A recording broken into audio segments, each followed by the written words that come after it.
नमस्कार दोस्तों, मैं आपका दोस्त आकाश। उम्मीद करता हूँ कि आप सब ठीक ठाक होंगे और बाहर आने के लिए तड़प रहे होंगे। सो अगेन आज आपकी तड़प को कुछ बढ़ाते हैं और शुरू करते हैं आज की वीडियो।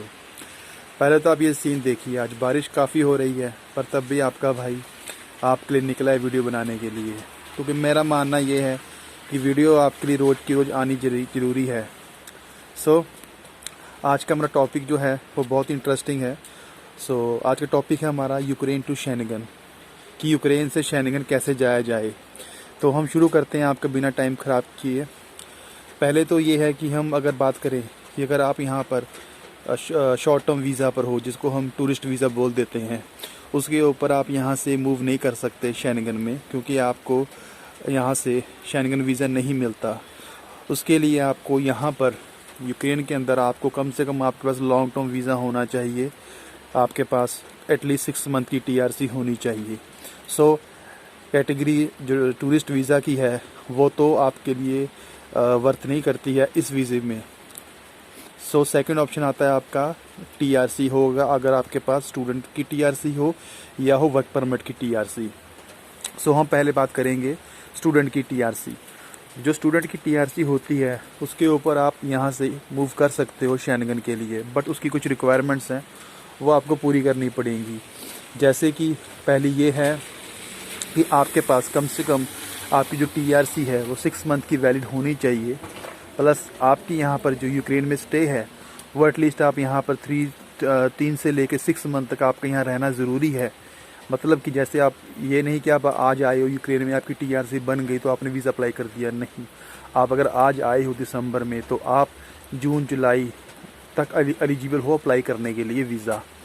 और उसके बाद आपकी जो टीआरसी है जब आप अप्लाई कर रहे हो वो एटलीस्ट 6 मंथ और वैलिड होनी चाहिए। इसके लिए आपको जो डॉक्यूमेंट्स चाहिए होते हैं, ये फर्स्ट है जो डॉक्यूमेंट्स आपको आपकी यूनिवर्सिटी या आपका जो स्कूल है, कॉलेज या इंस्टीट्यूट जो भी है वटएवर, वहाँ से आपको एनओसी लेटर चाहिए होता है, जो कि आपको मैंडेटरी है, उसके बिना आप वीज़ा अप्लाई नहीं कर सकते हैं। इसके अंदर ये लिखा होता है कि आपकी यूनिवर्सिटी को आपसे आपके घूमने में, आपके शेनिगन जाने में जो आप टूर कर रहे हो, कोई उनको प्रॉब्लम नहीं है, कोई ऑब्जेक्शन नहीं है। नो ऑब्जेक्शन सर्टिफिकेट एनओसी का फुल फॉर्म होता है। उसमें वो आपको पेपर हेड पर, यूनिवर्सिटी के पेपर हेड पर लिख कर देते हैं आपका नाम, आपका पासपोर्ट नंबर वगैरह, आपका कोर्स, आपके कोर्स की ड्यूरेशन, आप किस पीरियड से लेकर किस पीरियड तक घूमने के लिए जा रहे हो, वो सब कुछ लिखा होता है उसके अंदर, वो सब कुछ मेंशन होता है। इसके बाद आपको चाहिए होती है आपकी बैंक स्टेटमेंट। बैंक स्टेटमेंट में ऐसा है कि आपको कम से कम एक दिन का 100 यूरो शो करना पड़ता है आपकी ट्रिप के लिए। फॉर एग्ज़ाम्पल अगर आप 7 डेज़ की ट्रिप रख रहे हैं तो आपको 700 यूरो शो करना पड़ेगा आपके अकाउंट के अंदर। और जो कि न्यू हो या पुराना हो, कोई इससे इशू नहीं है, बस आपका जो बैंक अकाउंट है वो आपका पुराना होना चाहिए और जो पैसा है वो न्यू भी है, कोई इशू नहीं है।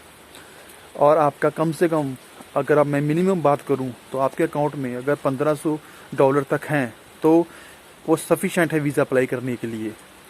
तीसरा डॉक्यूमेंट होता है, आपको चाहिए आपकी ट्रैवल इंश्योरेंस, जो कि 30,000 यूरोस की होती है, 30,000 यूरोस की होती है, जो कि इसको कवर करती 30,000 यूरो को।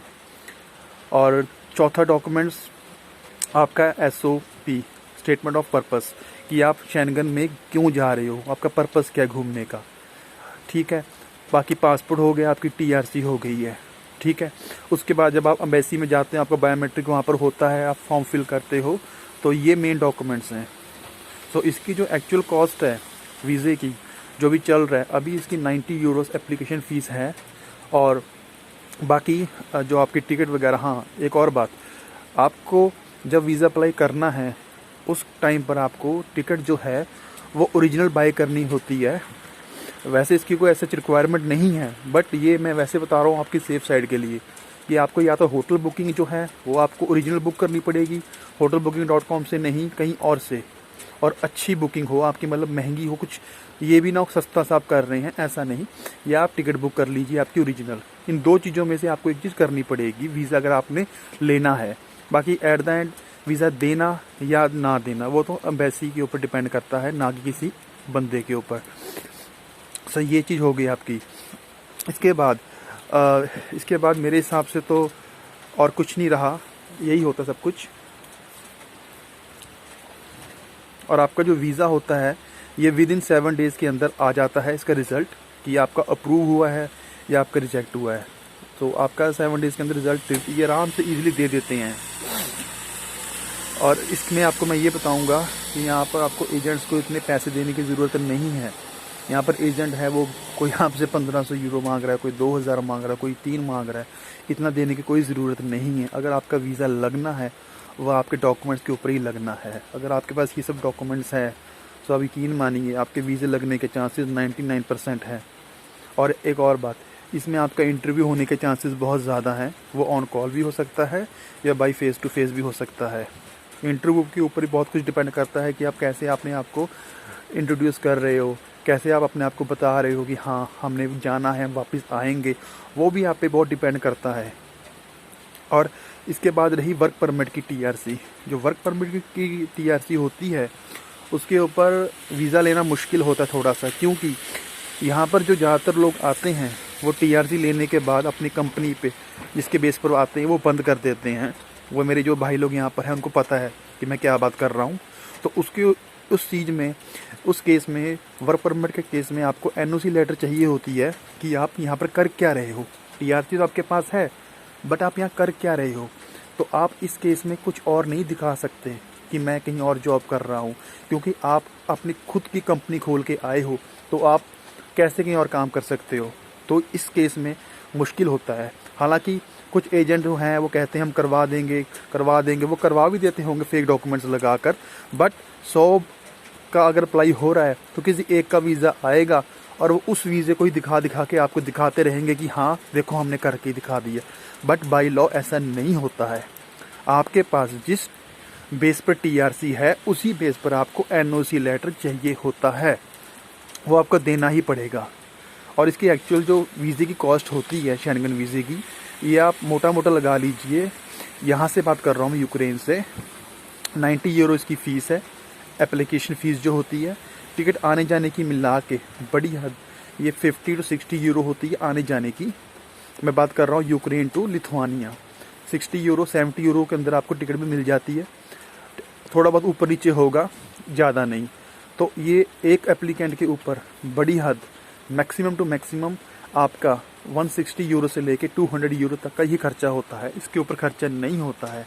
सो मेरा कहने का मतलब आपको यही है, वीडियो बनाने का मतलब यही है, प्लीज़ आप अवेयर होएं, एजेंट से बचें, खुद अप्लाई करें, खुद आप समझदार बने, किसी एजेंट के पास ना जाएं, क्योंकि जो वीज़ा लगना है वो आपके डॉक्यूमेंट्स के ऊपर ही लगना है।